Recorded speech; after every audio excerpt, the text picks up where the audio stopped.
"You're going to have sex with me," said the virgin women he discovered in his abandoned rancher. The colony world of Red Mesa stretched far beyond the horizon, a land of dust storms, glowing skies, and abandoned settlements left behind by failed dreams. Rusted wind towers creaked in the dry air, and old ranch fences cut long lines across the red earth. Few people still lived here. Fewer stayed long. One of the last who remained was a quiet rancher named Elias. He lived alone on a wide piece of land, once filled with workers, animals, and laughter. Now the ranch was mostly silent except for the hum of repair drones and the slow footsteps of mechanical cattle grazing under a pale sun. Elias preferred it that way. After years of working as a frontier pilot, he chose isolation over crowded spaceports. Each morning he checked the perimeter sensors, repaired broken tools, and fed the animals he had rescued from abandoned farms. Life was simple, predictable, and calm. Until the signal appeared. It came through his old scanner late in the afternoon, a faint pulse buried beneath static. At first he thought it was another broken beacon left behind by settlers who had fled the planet. But the signal repeated again and again, steady and precise. Someone or something was active near the old western field. Elias grabbed his coat and stepped outside. The sky glowed orange as twin suns lowered toward the horizon. He saddled his hoverhorse, an old mechanical mount he had rebuilt himself, and rode toward the source. The western field had once held a large barn, now mostly collapsed. Wind pushed through broken wood panels, making hollow sounds like distant voices. Elias dismounted and scanned the area carefully. Years on the frontier taught him never to trust silence. His tracker beeped again. The signal came from beneath the ground. He frowned. Hidden doors were common during early colonization days. Some settlers buried storage bunkers to protect supplies from storms and raiders. Elias moved debris aside until he found a metal hatch almost buried under dust. It was still powered. That made no sense. With slow movements, he forced the hatch open. Cold air rushed upward. A narrow staircase led down into darkness lit by faint blue lights. He hesitated only a moment before stepping inside. The underground chamber was clean, too clean for an abandoned world. Soft machines hummed quietly. At the center stood a single cryopod glowing with pale light. Inside was a woman. Her eyes were closed, dark hair floating slightly in frozen liquid. Strange symbols covered the pod's surface, written in a language Elias did not recognize but felt oddly familiar. "Who left you here?" he muttered. The system detected his presence. Lights brightened. A soft tone echoed through the room. The pod began to open. Elias stepped back, unsure whether he was helping or making a mistake. Cold vapor escaped as the lid lifted slowly. The woman inside gasped sharply, her chest rising as she took her first breath in what might have been years. Her eyes opened wide. They were bright, alert, and filled with confusion. She looked at him immediately. For a long moment, neither spoke. Then she whispered something in a strange accent. Elias caught only a few familiar words. "Protector, claim, safe." "I think you've got the wrong idea," he said carefully.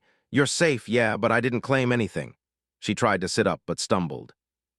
Elias stepped forward and helped her gently out of the pod. She was weak, shaking slightly as her body adjusted. The moment her feet touched the floor, she looked at him again with sudden seriousness. "You opened the chamber," she said slowly, choosing her words with care. "That means you accept responsibility," Elias sighed quietly. "No," he said. "It means I heard a signal and came to check it." She studied him, clearly confused. "My people, traditions, rescuer becomes guardian," she said. "Well," he replied, trying to stay calm, "we're going to need to talk about that." He gave her a jacket from his pack and helped her walk toward the surface. The sunset greeted them with warm light, painting the ranch in gold and shadow. She stared at the wide plains as if seeing freedom for the first time. "What world is this?" she asked. "Red Mesa Colony," Elias answered, "mostly abandoned." Her expression changed, almost sad. "They hid me far away." Elias watched her carefully. "Who hid you?" he asked. She hesitated as if unsure whether to trust him. "I don't know any more," she said finally. As they reached the ranch house, Elias noticed movement in the sky, small drone shapes far above, almost invisible against the clouds. His instincts tightened. Someone else might already know she was awake. Inside the ranch house, she moved slowly, touching objects with curiosity. She seemed both strong and fragile at the same time. When he offered food, she accepted carefully, as if unsure how much she was allowed to take. "What's your name?" he asked. She paused. "Lyra," she said softly. "Well, Lyra," he replied, "you're welcome to stay here until we figure out what's going on." She watched him closely. "You are kind," she said. "Not what I expected." Elias shrugged. "Out here, people help each other. That's just how it works." Night fell quietly across the ranch. Wind carried the smell of dust and distant rain. As Elias checked the outer sensors, warning lights flashed briefly. Unknown aerial signatures detected. He looked toward the dark sky again. Those drones were getting closer. Inside, Lyra stood by the window, staring at the stars. "What happens now?" she asked quietly. Elias rested his hand near his belt where an old frontier blaster hung. "Now," he said, "we figure out who put you in that chamber and why they might be coming back." The lights of approaching ships flickered faintly on the horizon. And for the first time in years, the quiet ranch was no longer alone. Morning arrived slowly over Red Mesa Colony, the twin suns rising through thin clouds and painting the red plains with soft gold light. The ranch looked peaceful from a distance, but Elias knew that peace would not last. He had barely slept. The unknown ships detected during the night were still circling far beyond the horizon. They had not approached directly yet, which meant whoever controlled them was watching and waiting. Elias stepped outside, scanning the sky carefully. Dust moved across the land in long lines shaped by the wind. Mechanical cattle grazed quietly, unaware of danger. Everything looked normal, and that made him more uneasy. Behind him, the ranch house door opened slowly. Lyra stepped outside, wrapped in one of his old coats. Her movements were steadier now, though she still looked overwhelmed by the open landscape. She paused beside him, watching the endless plains. "It is very quiet here," she said softly. "Usually," Elias answered, "not sure about today." She followed his gaze toward the sky. "You sense danger," she said. "Yeah," he replied simply. They stood together in silence for a moment. Lyra seemed unsure whether to speak, as if searching for the right words. "My people believe rescues are never accidents," she said finally. "Paths cross for a reason." Elias gave a small smile. "Out here, paths cross because someone takes a wrong turn or a machine breaks down." She tilted her head slightly, trying to understand his humor. After breakfast, Elias showed her around the ranch. She watched carefully as he repaired a damaged drone, her eyes full of curiosity. "You live alone?" she asked. "Mostly," he said. "Some traders pass through, sometimes neighbors need help, but yeah, mostly alone." "Why choose loneliness?" she asked. He paused, tightening a bolt on the drone before answering. "Because it's peaceful," he said quietly. "And because people don't always stay." Lyra seemed to understand more than he expected. She nodded slowly and said nothing more. Later, Elias brought out an old hoverbike. "Time for you to learn something useful," he said. She looked uncertain but followed his instructions. At first, she struggled to balance, gripping the controls too tightly. But she learned quickly, her movements becoming more confident with each attempt. When she finally completed a full circle without crashing, she laughed softly, a sound filled with surprise and joy. Elias found himself smiling. For a moment, the danger felt far away. That feeling ended when the warning alarm sounded. Both turned toward the ranch house as red lights flashed across the yard. Elias ran to the control panel.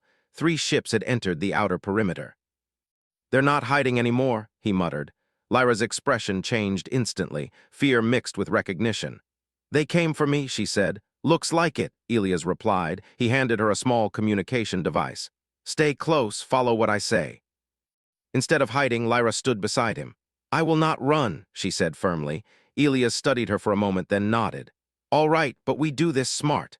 The ships landed beyond the ridge. Figures appeared, armored bounty hunters carrying advanced weapons.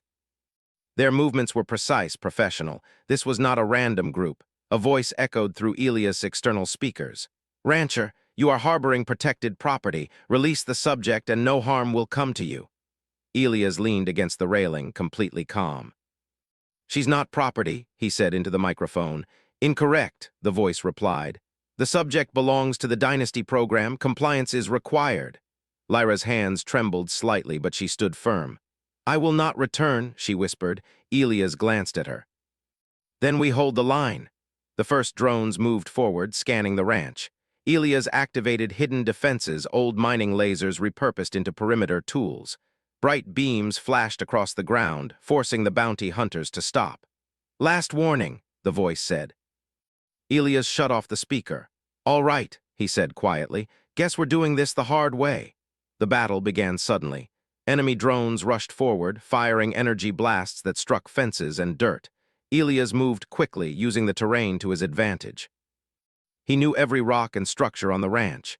Lyra watched carefully, then noticed a control signal linking several drones together. "There," she said, pointing. "Central relay." Elias followed her direction and fired a precise shot. One drone exploded and the others lost coordination. "You've got good eyes," he said. "I studied strategy," she replied. They worked together without needing many words. Elias handled weapons and positioning while Lyra identified weaknesses in enemy patterns. Eventually, the bounty hunters retreated slightly, regrouping near their ships. "That was only a test," Elias said. "They'll come back stronger." Lyra looked at him seriously. "I did not wish to bring danger to your home," he shrugged. "Danger finds people out here anyway." She hesitated before speaking again. "My memories contain coordinates," she said slowly. "A station hidden in orbit. Perhaps answers are there." Elias considered this carefully. Leaving the ranch meant risk. Staying meant more attacks. He looked across the Red Plains, his home, his safe place, now threatened by forces he barely understood. "Then maybe it's time we go find those answers," he said. Lyra nodded. For the first time since waking, her expression held determination instead of fear. As the twin suns began to set again, Elias prepared the old cargo ship hidden behind the canyon ridge. Engines hummed back to life after years of silence. The ranch lights flickered behind them as they lifted into the sky. Below, the Red Plains stretched endlessly, quiet once more, but no longer safe. And ahead among the stars waited the truth about who Lyra really was, and why powerful people were willing to cross the galaxy to capture her. The old cargo ship rose slowly through the thin atmosphere of Red Mesa Colony, its engines shaking as if waking from a long sleep. Elias held the controls steady while the stars grew brighter around them. The ranch disappeared below, becoming only a small memory among endless red plains. Lyra stood behind him, watching the sky through the front glass. She had never traveled freely before. Every movement of the ship seemed to fill her with equal parts wonder and fear. "You fly like a frontier rider," she said quietly. Elias gave a small smile. "Flying and riding aren't that different," he replied. "Both need patience." The ship reached orbit, and the planet curved beneath them like a glowing marble. Silence filled the cabin except for the hum of old machinery. Lyra moved closer to the navigation screen. "The coordinates should be here," she said, touching her temple gently. "My memory implant is unlocking more information." A faint map appeared on the display, hidden signals scattered across space like tiny stars. One location pulsed brighter than the rest. "There," she whispered. Elias adjusted the course. "Let's see what secrets you're carrying." The journey through space felt strange compared to the quiet ranch life. Instead of wind and dust, there was only darkness and distant light. Lyra spent hours asking questions about human life, about choices, and about why Elias chose solitude. "You speak often about freedom," she said, "but you live alone. Is that freedom?" Elias thought for a moment before answering. "Freedom isn't about being alone," he said slowly. "It's about choosing where you belong." She nodded, thinking deeply about his words. As they traveled, small fragments of her memory returned. She spoke about a program created by powerful groups seeking to preserve her species. Children were raised under strict traditions, taught that their futures were already decided. "They called it harmony," she said. "But I remember feeling trapped." Elias listened without judgment. "No one should decide your life for you," he said simply. Hours later, a shadow appeared ahead, a massive orbital station hidden behind debris fields. Its lights flickered weakly and several sections looked damaged. "That's it," Lyra said softly. Elias guided the ship closer, scanning for danger. No active weapons appeared, but the silence felt wrong. They docked carefully. Inside the station, corridors stretched long and empty. Soft emergency lights blinked along the walls. Dust floated in the air, showing that no one had walked here for a long time. Lyra moved slowly, recognizing symbols and doors. "This was a research sanctuary," she said. "They studied compatibility between species, relationships, alliances." "Sounds complicated," Elias muttered. They reached a central chamber where holographic records activated automatically. A projection appeared showing scientists discussing genetic preservation and cultural bonding experiments. Lyra watched in shock. "They designed us to form connections with outsiders," she whispered. "Not by choice, but by programming." Elias felt anger rise quietly inside him. "So they planned your life before you were even awake?" She nodded, her eyes filled with confusion. "I believed my traditions were sacred, but maybe they were only instructions." The realization hit her deeply. She sat down slowly, trying to understand who she really was beyond what she had been told. Elias stayed beside her without speaking. Sometimes silence helped more than words. Suddenly, alarms echoed through the station. Incoming ships detected. Elias cursed under his breath. "They tracked us." Screens showed the bounty hunters approaching again, this time with more ships. "We don't have time," he said. Lyra stood up, her expression changing from uncertainty to determination. "I know another path," she said. "A hidden exit route." They ran through narrow corridors while explosions shook the station. Enemy forces landed behind them, their footsteps echoing loudly. Elias protected their retreat, firing carefully to slow pursuers without unnecessary destruction. Lyra guided him through hidden maintenance tunnels until they reached an old cargo bay. Their ship waited there, engines still warm. As they boarded, enemy drones appeared overhead. Elias launched quickly, dodging blasts that struck metal walls around them. The cargo ship shook violently as they escaped into open space. Only after the stars surrounded them again did the tension fade. Lyra breathed deeply. "I thought my life was decided," she said quietly, "but today I chose to leave." Elias nodded. "That's what matters." She looked at him carefully. "I stay with you not because of tradition," she said. "I stay because I want to." Her words felt different now, honest and free from old expectations. Elias felt a quiet respect growing between them. Ahead, Red Mesa Colony appeared again, small and distant. "Looks like we're heading home," he said, but he knew the final confrontation was waiting there. The people chasing them would not stop easily. As the ship moved through space, Lyra stood beside him at the controls. She looked stronger now, more confident in her own choices. The frightened woman from the cryo chamber was gone. In her place stood someone ready to decide her own future. And together they were returning to the ranch, not just to hide, but to stand their ground. The cargo ship descended slowly toward Red Mesa Colony, its engines glowing against the dark sky. Below them, the red plains stretched endlessly, quiet and waiting. Elias kept his hands steady on the controls, but his eyes remained sharp. He knew they were not returning to peace. They were returning to a battlefield. Lyra stood beside him, watching the ranch grow larger through the front glass. The familiar fences, the old barn, and the wide open land looked calm from above, but both of them knew their enemies would follow soon. "They will come quickly," she said. "Yeah," Elias replied, "and this time they won't just test us." The ship landed behind the canyon ridge, hidden from open view. Elias stepped out first, scanning the horizon. The wind moved gently across the land, carrying dust and silence. Home, but it felt different now. Lyra walked beside him toward the ranch house. Her movements were confident, no longer uncertain like before. The journey had changed her. She was no longer someone running from a past, she was someone choosing her future. Inside the workshop, Elias began preparing defenses. He activated hidden sensors, adjusted energy traps, and reprogrammed farm drones into protective units. Years of living alone on the frontier had taught him to turn simple tools into strong defenses. Lyra watched carefully. "You built all this yourself?" she asked.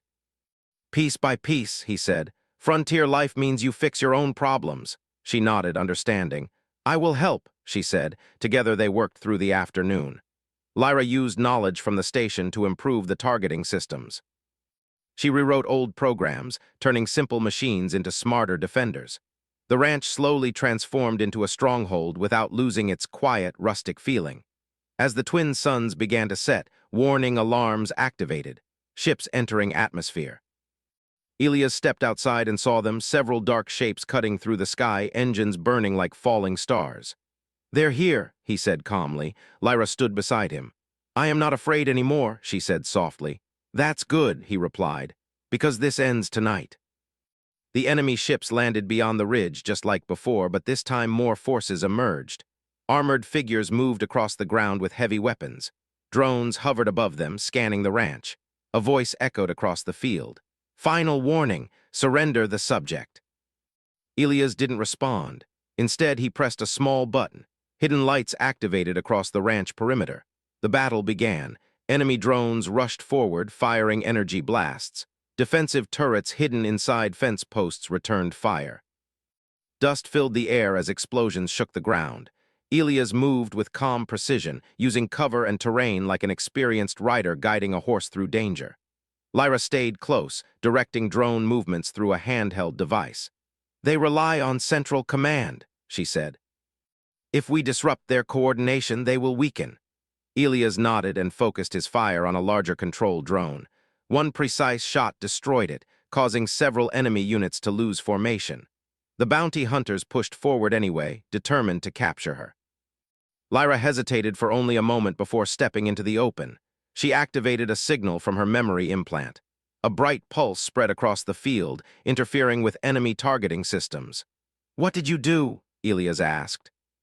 "I turned their own control codes against them," she replied. Several enemy drones crashed into the ground, powerless. The remaining hunters retreated toward their ships, but their leader stepped forward, tall, armored, and calm. "You do not understand what she represents," he said. "Her existence belongs to the future of many worlds." Lyra stood straight. "My future belongs to me," she answered. The leader hesitated, clearly not expecting resistance. Elias walked forward beside her. "She's not leaving," he said simply. For a long moment, silence filled the field. Then the leader signaled retreat. The ships lifted slowly into the sky, disappearing beyond the clouds. The battle was over. Dust settled across the ranch. The quiet returned slowly, like a deep breath after a storm. Elias lowered his weapon. "Guess they finally got the message." Lyra watched the sky for a long time before turning toward him. "I chose this," she said softly, "not because of tradition, not because of programming. Because I want to stay," he nodded. "That's all that matters." Days passed peacefully after that. Together they repaired damage around the ranch. Lyra learned more about frontier life, caring for animals, fixing machines, and watching sunsets that painted the sky in colors she had never seen before. She laughed more now. One evening they stood by the fence as the twin suns set.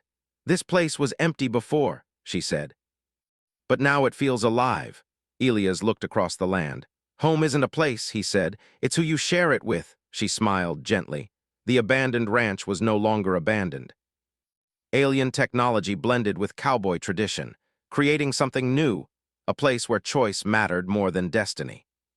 And as the stars appeared above them, both knew that whatever challenges came next, they would face them together, not bound by old rules, but guided by trust, freedom, and the quiet strength of the frontier.